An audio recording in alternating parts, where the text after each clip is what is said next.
for 5 seconds. Say something outrageous. You dirty bastard.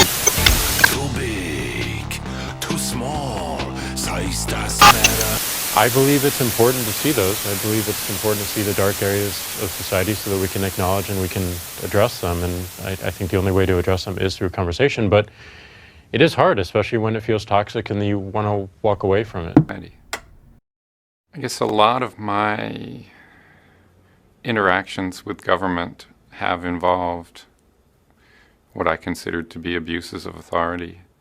In an interview for Time magazine in 1993, John Gilmore, a computing and internet pioneer and a founding member of the Electronic Frontier Foundation, coined an oft-quoted phrase, namely, "The net interprets censorship as damage and roots around it."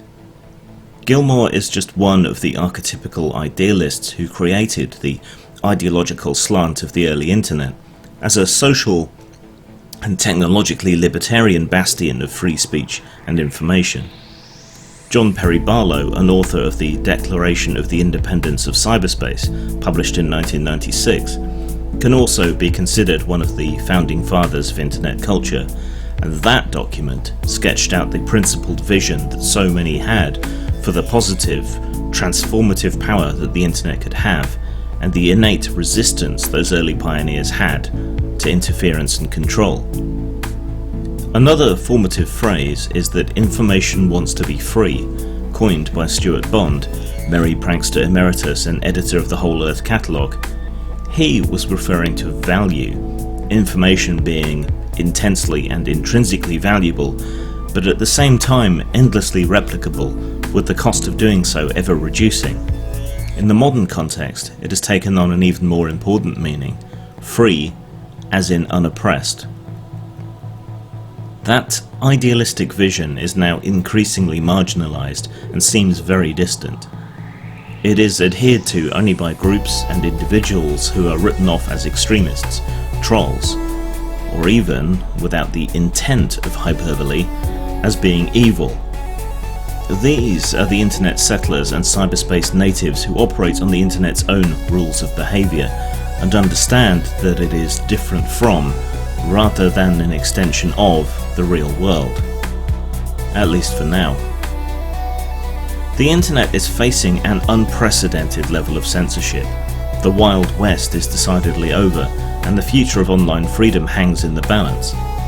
The ability of the internet to root around damage has narrowed, virtually to the point of vanishing, and, more disturbingly, this has happened in no small part because of the very kind of idealistic Silicon Valley executives that would have fought tooth and nail against it in the past.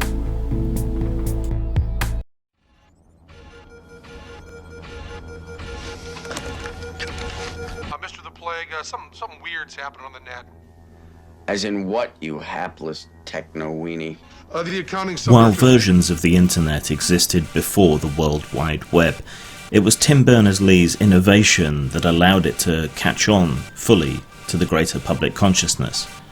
This was the first stage of the internet as we think of it, Internet 1.0. At this stage, the internet had a relatively high barrier to entry, a degree of technical capability was necessary, and while web pages made the internet more visual and accessible, editing and presenting material required direct editing and uploading. Access to the internet still required investing in a capable machine and having the means and technical knowledge to connect. Everything was decentralized. Web pages were their own individual thing. The only real barrier was the ISP that hosted your site and their frequently unenforced policies. The internet was too slow for much piracy. You were often charged by the minute for phone calls, including dialing in with your modem. Still, on newsgroups, something between email lists and forums, pornography and other material was shared, piecemeal, with larger files often needing to be stitched together before they could be opened. Commercialization took quite a while to really take hold, since there were few easy ways to get paid. There was, however, an initial advertising boom, the worth of these adverts being wildly overestimated, but offering an early way to make money online. This would be one of the vectors from which censorship would eventually arrive, but it was far from the only one.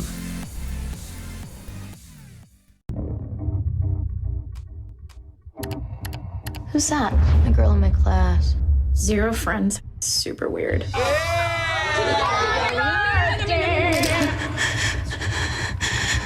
One of the internet's most popular sites, posting messages that are tasteless, sometimes X-rated, and also illegal. As Phil Schumann tells us, thousands of people are victims of a very personal hack attack. The arrival of MySpace, a site all but forgotten today, heralded the beginning of Web 2.0. The internet became much more interactive and a lot more social, bringing an end to the idea of the lonely basement dweller. People were thrown together from many walks of life, and many of them now had a permanent web presence in the form of a MySpace page. A page where they could network, play music, answer questions, form internet tribes with one another, and market themselves. Musicians especially gained a lot of ground from success on MySpace, early examples of how social media success could elevate someone to a kind of stardom. MySpace would be eclipsed, of course, by later incarnations of the social web, and these social layers over the top of the old internet became the internet.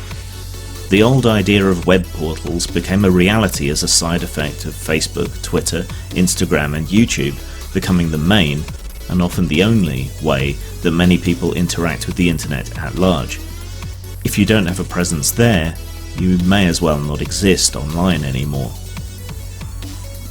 From 1 million individual web pages, each run and controlled by an individual, the majority of the internet has been whittled down to a handful of sites, mostly controlled by a very particular brand of Californian American, most of whom communicate with each other and share policy. Something we've seen in action with the depersoning and de facto elimination of impolitic people from the internet. These are private companies with commercial interests, an extension of the monetary infiltration of the internet, but they also brought a second strand of the modern wave of censorship to the fore.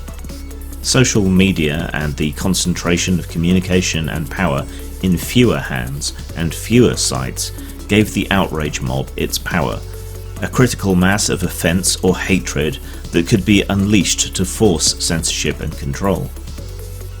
While almost all these new Web 2.0 powers that emerged were founded on a commitment to free expression and even explicitly not to be evil in the case of Google, that has slid away as they have found people using that freedom in ways that they don't approve of. They have been exposed as hypocrites.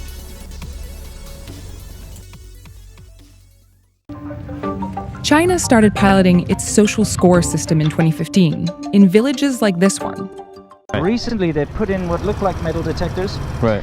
But they're actually they've got cameras on either side. People, Justine Sacco should have known better. She's a PR hotshot of sorts, but Friday, before boarding a flight to South Africa, she sent out an incredibly offensive tweet about AIDS and race. There's no real consensus on what Web 2.0 means, though it's broadly considered to be the expansion of the internet into services, commercialization, mobile data, and the social internet. There's even less consensus on what Web 3.0 means, and it is more of an evolution from Web 2.0 than a revolution. A revolution of the kind that the shift to Web 2.0 was from its first incarnation. I would say that Web 3.0 will turn out to be many different factors, just as Web 2.0 was. The integration of the internet into the real world will continue. The Internet of Things, the idea of social capital, and the raw internet will be almost impossible to access, hidden behind ever more opaque levels of algorithmic and intelligent agent control. The internet is already a place where many people make their living, and even if you don't make your living online, what you say and do on the internet can impact your real life, even get you fired or end any hopes of a promising career. This can all happen in a matter of hours from one joke on Twitter. The extreme end of this, and actual Web 3.0, is already being implemented officially at a governmental level in China, with their social credit system being used to enforce behaviours and to punish dissidents. In the West, though, while unofficial and not governmentally imposed, we see a similar phenomenon, with people being punished socially for their free expression, fired, unpersoned, and deleted, without the need for a government to get involved, though they often are, behind the scenes. There's a real worry that when you have a platform, whether it's YouTube or something like that, that you could get infected by, like, say, shit posters. If shit posters they're more prolific. There is certain content that clearly we do not allow, right? Hate speech, terrorist content, nudity, anything that makes people feel unsafe in the community. Twitter has officially announced they're going to start hiding tweets that detract from the conversation. Americans often have a rather parochial view of what censorship is, centered around their First Amendment and the interpretations thereof. The result, unfortunately, is one that often exacerbates and excuses censorship by taking an entirely legalistic approach to the issue and pinning the entire problem on government, rather than understanding free expression as an ideal and principle that exists beyond a purely legalistic or governmental framework. In spite of recently retreating from simple and total support for free expression, the ACLU has previously stood up, even for bigots, to have their right to speak and assemble, an admirably universalist position. Their website still defines censorship in the following way. Censorship, the suppression of words, images or ideas that are offensive, and happens whenever some people succeed in imposing their personal, political or moral values on others. Censorship can be carried out by the government as well as private pressure groups. Censorship by the government is unconstitutional. In contrast, when private individuals or groups organise boycotts against stores that sell magazines of which they disapprove, their actions are protected by the First Amendment, although they can become dangerous in the extreme. Private pressure groups, not the government, promulgated and enforced the infamous Hollywood blacklists during the McCarthy period. Any suppression of expression is censorship, so the argument is not so much about whether something is censorship or not, but whether that censorship is justified. In the liberal tradition, justifications for censorship do not come from hurt feelings, offended sensibilities, or religious blasphemy, but from the idea of harm. This principle is outlined by J.S. Mill in On Liberty. The object of this essay is to assert one very simple principle, as entitled to govern absolutely the dealings of society with the individual in the way of compulsion and control, whether the means used be physical force, in the form of legal penalties, or the moral coercion of public opinion. That principle is the sole end for which mankind are warranted, individually or collectively, in interfering with the liberty of action of any of their number is self-protection. That the only purpose for which power can be rightfully exercised over any member of a civilized community against his will is to prevent harm to others. His own good, whether physical or moral, is not a sufficient warrant. He cannot rightfully be compelled to do or forbear because it will be better for him to do so, because it will make him happier, because in the opinion of others to do so would be wise or even right. The only part of the conduct of anyone for which he is amenable to society is that which concerns others. In the part which merely involves himself, his independence is, of right, absolute. Over himself, over his own body and mind, the individual is sovereign. Smoke weed every day. Where, then, in the liberal tradition, can justification for censorship in the modern age be found? Perhaps only in direct and immediate calls for violence against others, but not from the expression of aberrant, blasphemous, unpopular, or even bigoted opinions.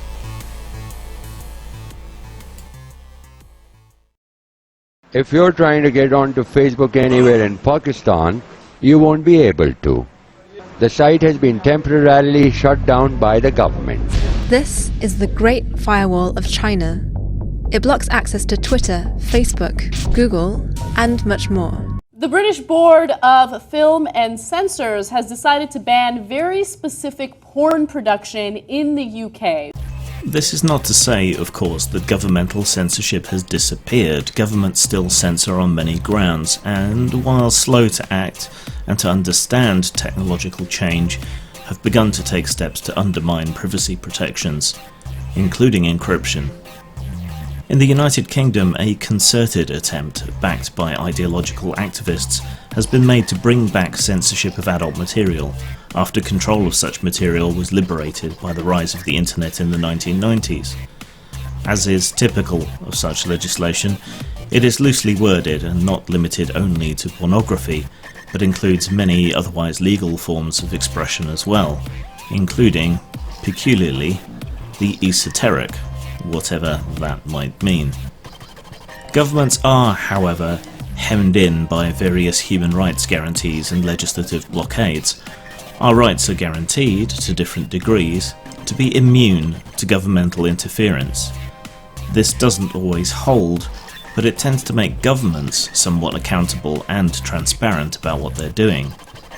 The sheer fact of the matter is that the government is no longer, honestly, in a position to control our speech and expression directly. And they don't need to be anymore. Some inflammatory articles are posted about how major brands are being advertised on top of very vile YouTube videos. A bunch of advertisers, fearing backlash, removed their ads entirely from YouTube, and during this period, every YouTuber saw a decrease in revenue. These websites pulled the plug for InfoWars on their social networks because he had broken their policies. There's a lot of concern on the left.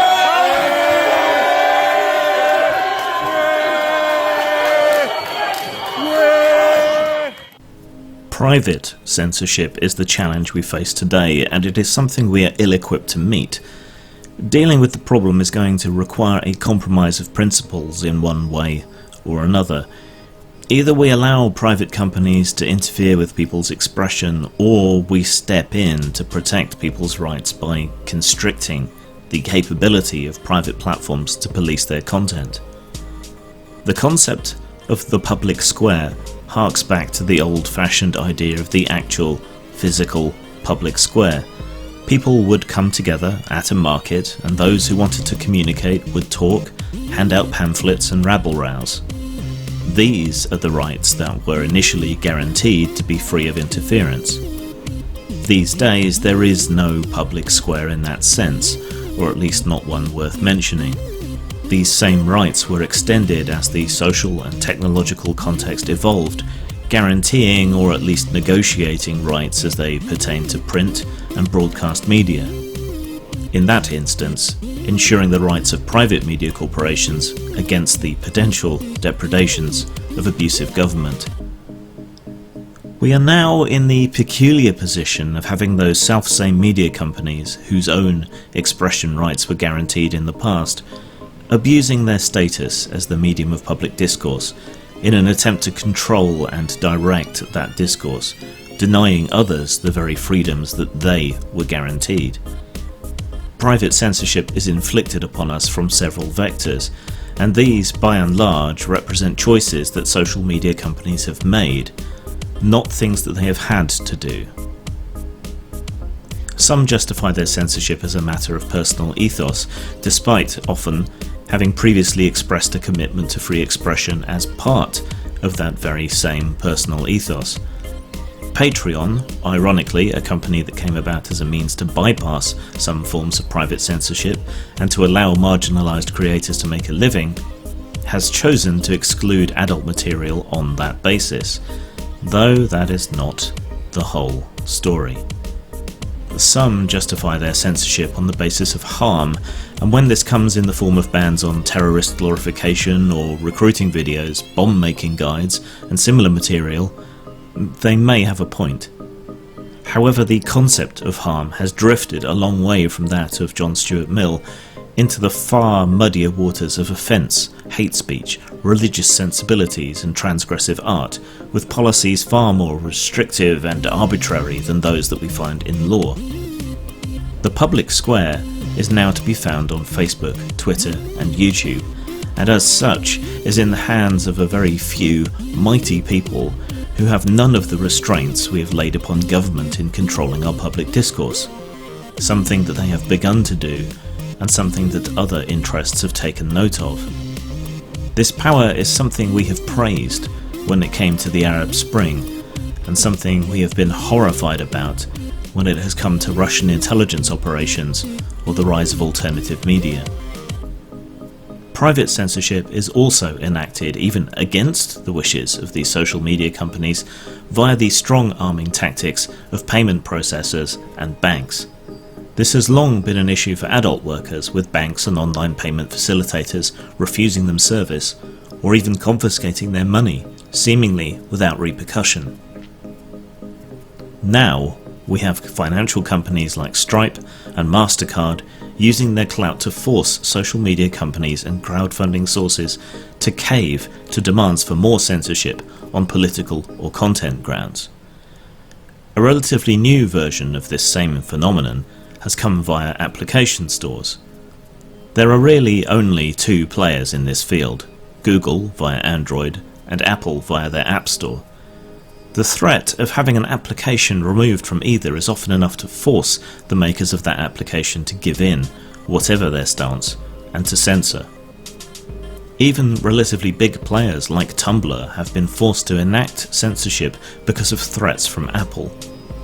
This may, of course, only be an excuse for something that they have wanted to do for some time, but it is yet another source of control and constriction.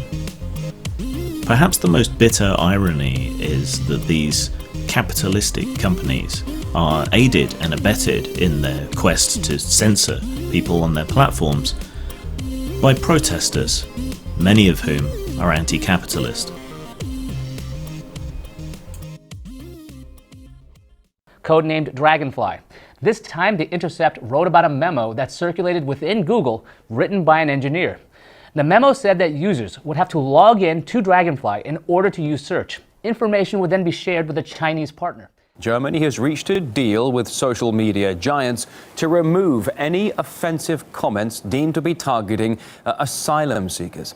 Where do you stop if you start with any law-abiding, legal business, lawful enterprise, and decide that they shouldn't have access to the critical, if you will, ability in a non-cash society? The complaint that private organisations should be allowed to censor and control their own platforms is further complicated by the fact that there is often a public and private partnership when it comes to modern censorship. Governments may act through and via private organisations to enact their own censorious ends, avoiding the very guarantees we have given ourselves against their control. There are two significant examples of where this has occurred, and doubtless many others that have received even less public acknowledgement. One of these, the repercussions of which are still felt today, is Operation Chokepoint. This was a 2013 investigation and push by the US Department of Justice to investigate banks and to require them to take a stronger stance against what was seen as high risk or criminal ventures. Some of these made a kind of sense. Others were moral judgments as much or more than anything else, and have continued to be used as an excuse to censor on moral grounds or to charge higher amounts for normal, essential services. A second example comes from the way in which the German government has pressured Facebook to enact censorship on their behalf. Censorship which has only fueled the paranoia and strength of the far-right and anti-immigration movements there and further afield. This was done, again, without legislation and by the social media companies acceding to their demands. Perhaps this was done in light of the mere threat of future possible law. Legislation which now may be coming anyway, as foreign interference via social media is blamed, both justifiably and unjustifiably, for various political upheavals. Accepting private censorship is, therefore, also allowing governmental censorship, just via the back door. Julia Yaffe, a paid contributor to Politico, was fired from that job over this disgusting tweet that the president-elect and Ivanka, who may play a role in his administration. With that single inflammatory tweet, Roseanne's rising star imploded today. Website Comic Book shares that following a social media controversy involving past offensive tweets from the film's director, James Gunn, it's being reported that Gunn has been fired from making future Guardians films. Perhaps the most insidious and dispiriting form of modern censorship is that of social censorship. Social media has made companies extremely reactive, often lurching from one extreme to another, at the whims of the often illusory mob, screaming at them on Twitter. Worse than this, which is horrendous and very hard to defend against in and of itself, is the personal toll that this can take upon individuals. Say the wrong thing, anywhere, at any time online, whether serious or not, whether a teenager or an adult, whether in your right mind or not, and you will be held responsible for it forever. Many hyperbolic comparisons have been made about this atmosphere, and much of it gains some sort of legitimacy from the skin suit of social justice that it wears as its sword and shield. Social justice, real social justice, is supposed to be about equality, fairness, and the universalism of rights and obligations, including free expression. Despite this, those claiming to fight for social justice often use its name to disenfranchise other people, the right people in their eyes, from their rights. If this does have a historical comparison, the most apposite one would seem to be the Red Guard in Mao's China. This was a student-led movement starting in and exerting control over the universities and spreading beyond them, indulged by the government and allowed the freedom even to attack and beat others up, until the government finally tried to rein them in, though by then it was too late. By then they had destroyed monuments, renamed streets, even dug up the graves of pre-communist figures to erase their history. What began as an instrument for free expression, open learning, and a way to bypass control and censorship has become a panopticon of judgment, where we all stare at each other all the time, waiting for someone to step out of line so we can shake the mob off our own trail with a display of agreeableness to their ends. The real test of our principles has always been how we apply them to our enemies, and by that standard, many of us no longer have any principles at all. And then the third group that's being blamed, of course, is alt tech. Gab, ooh, evil Gab. Too much free speech on that site, therefore Nazis. Came out basically the banning off of Patreon of Sarkhan of Akkad, James Alsop, and recently also Milo. So I wanted to give everyone an update on what's happening with Patreon and Subscribestar, because naturally, now they are coming for Subscribestar. Things are hanging in the balance today, but it certainly seems as though any semblance of the free and open internet is only a sham now. The noose continues to tighten from every direction. The United States and other nations are using the laudable goal of ending sex trafficking as an excuse to crack down on adult expression from a governmental standpoint. Social media companies and payment processors continue to drive censorship on a supposedly fiscal basis, often forced by advertising money, the purse strings of almost any enterprise online. One by one, the last bastions of free expression online fall, their commitments being tossed aside with the same casualness with which Google dispensed with Don't Be Evil. Where one factor can be countered by the user base with irritation and outrage, two or more cannot. If the moral judgment doesn't stand, blaming another party, the payment processors for example, will. Anonymity is under attack despite its obvious positive utility for dissidents, abuse victims, whistleblowers, and so forth, under the disingenuous claim that it is to silence trolls, much as the removal of adult content is excused by nebulous and spurious claims about attacking sex trafficking. Political and social commentary, whether from the position of the dissenting left, the classical liberals, or run-of-the-mill conservatives, is silenced, downlisted, and made undiscoverable by search engines. Adult content is wiped from existence, and your social media trail, something you created for fun, to express yourself, and for your leisure, is now something that determines your capacity to hold a job, or even, in an increasing number of cases, merely to have a presence online.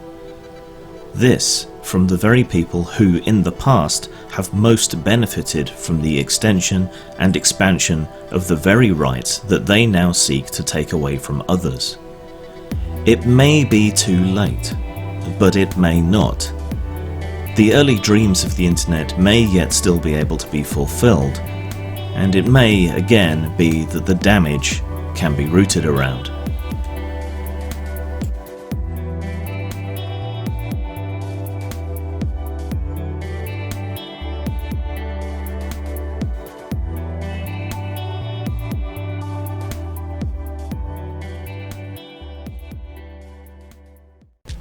The old promise may still have answers, even though it may mean a segregated, diminished, and two-tier internet. For many, that is no internet at all, because the opportunity that the internet represents is for anyone to develop an audience and to become a success. A genuine meritocracy, which still occasionally pushes through the binders that are holding it down. We may have to merely accept diminished expectations for what the internet means for us. Part of the uphill struggle that we face is even convincing people that there is a problem. Very few people are principled enough to stand up for the rights of someone else, even less if they're not considered to be a victimized minority. Least of all if you're protecting the rights of neo-Nazis, religious extremists, or other bigots. Cryptocurrency is rife with evangelical fans and has a much deserved reputation for being full of scam artists and for being a solution in search of a problem. The only viable reason that appears to exist for crypto is to bypass the censorship that is now so prevalent. Not only can content exist on the blockchain, relatively immune to censorship, as is the case with BitChute and Steemit, but it can also provide a means to pay creators and purchase content that isn't reliant on the existing payment infrastructure. And of course, there's still the problem of turning it into actual money, and crypto has other issues such as a lack of usability and transparency. The internet is truly international, and there are ways and means of hiding your activity, methods that are under threat of being criminalized and already are under more repressive regimes. Still, for those who want to move out of sight or shift their hosting, there are ways, though these will be increasingly limited to the criminal and the tech-savvy, who will be called criminal by association. Public outcry and the financial clout of the tech companies has previously prevented the worst excesses of governmental and economic censorship and control, but that has begun to slide away as these companies embrace the role of nanny that is being assigned to them.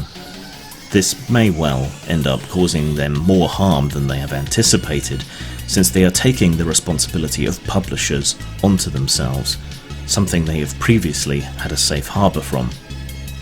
The only other hope is that alternative infrastructures develop alongside the existing one, without the same biases and determination to control and censor.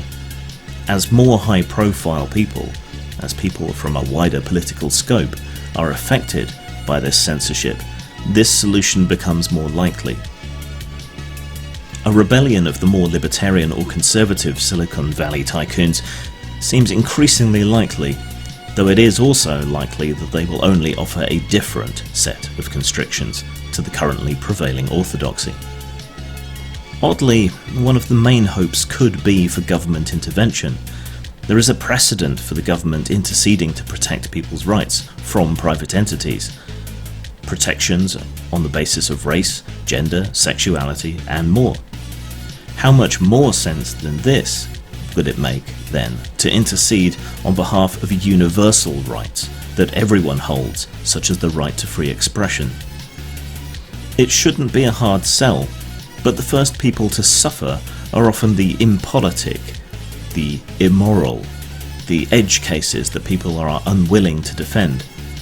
Safe uncontroversial speech never needed protection in the first place. The open internet may be over, at least in its old incarnation. Web 3.0 looks like it's going to turn out to be China's dystopian social vision rather than anything more positive.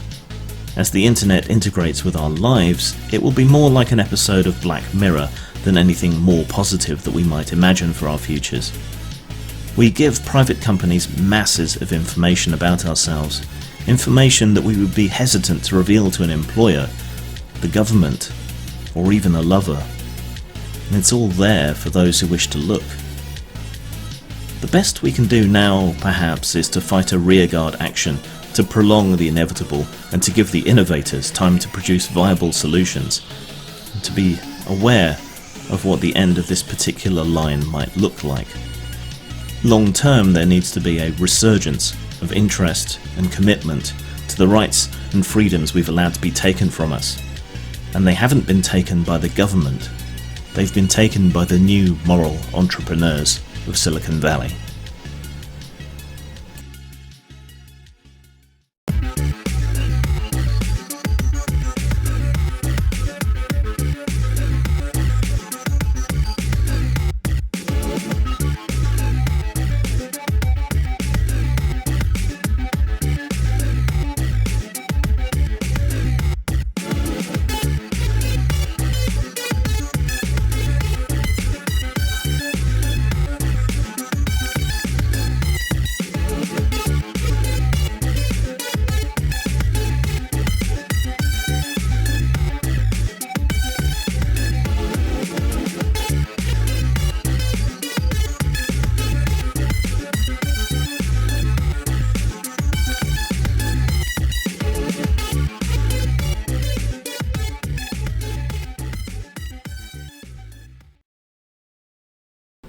Unfortunately, I feel it necessary to append a postscript to this video. Typically, one would preface anything that one said with a long series of disclaimers, showing you credentials, essentially as being someone left-wing.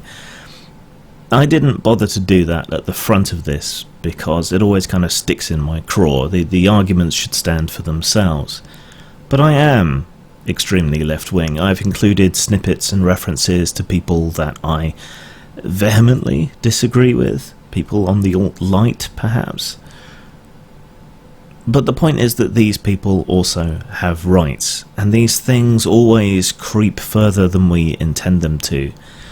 The censorship today to keep people safe can be applied to the people that asked for it all too soon.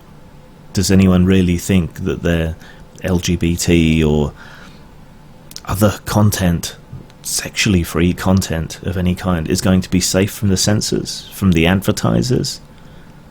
I think not. This is a problem we all face, and it transcends politics, whatever particular stripes of politics may be arguing for or against free speech at the moment. And to prevent it, we have to work together across those lines, which neither side seems willing to do at present. I'm honestly not too hopeful.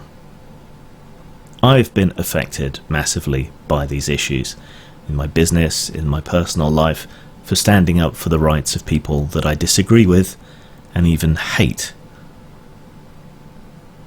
Even as little as just not agreeing 100% on something can be enough to get the mob to turn on you. So stand up, but be careful. Zang.